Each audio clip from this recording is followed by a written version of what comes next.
Stir up your power, O Lord, and come. That is our Advent theme.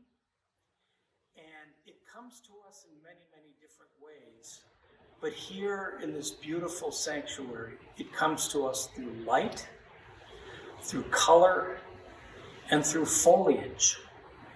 And the idea here is that we begin small and work our way towards fulfillment. It's the first Advent is the first season of the church year in which we begin to tell the story of Jesus, the one who came to make all things come alive.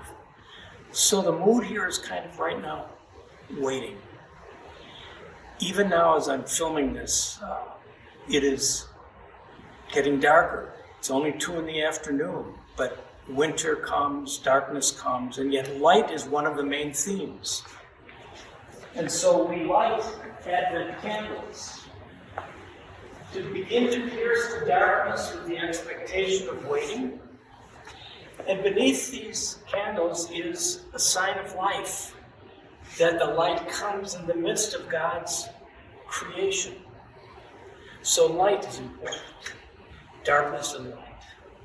What's also important is color. And so this swirling is meant to represent the kinds of hurricanes and other things that our apocalypses tell us will signal the advent or the coming of Christ when he comes again. And it's also meant to depict the firmament and the skies and the stars that are falling, all of these signs that something is being born.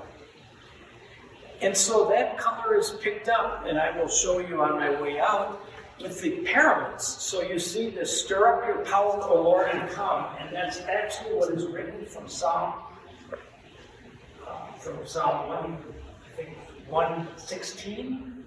Stir up your power, O Lord, and come. So we have this gradual, Sunday by Sunday by Sunday, more light and more anticipation till Christ comes. So light, color, and foliage.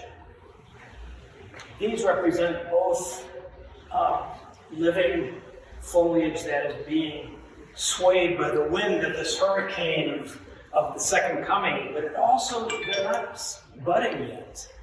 They're not living yet. But there's a promise that they will. And so on Christmas, they'll be accompanied by all of the wonderful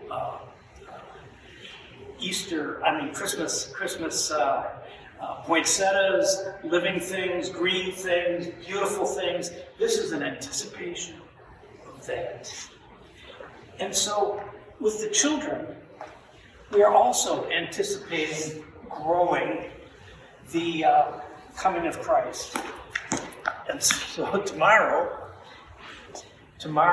each child will be in here and they will get some hay. And they will come to the altar and deposit their hay as we make the stable in which Christ will be born. We will light the first Advent candle. Then, the next Wednesday, we will bring the animals. So more creation, getting ready, preparing a birthing place for our Savior. The next week it will be the shepherds and the Holy Family, the people. And finally, on the last Wednesday before Advent, we will bring in anticipation of Christmas, the baby. So it's that idea of progression through light, through color, through reliving the story of Christ's nativity, through foliage and looking for the green and the living things that Christ makes happen. And as the children leave, they'll be getting, each of them, a little cutout where they can build their own manger, figures, babies, and so on. So I hope that this helps you to understand a little bit what we're doing here. And when you see the pastor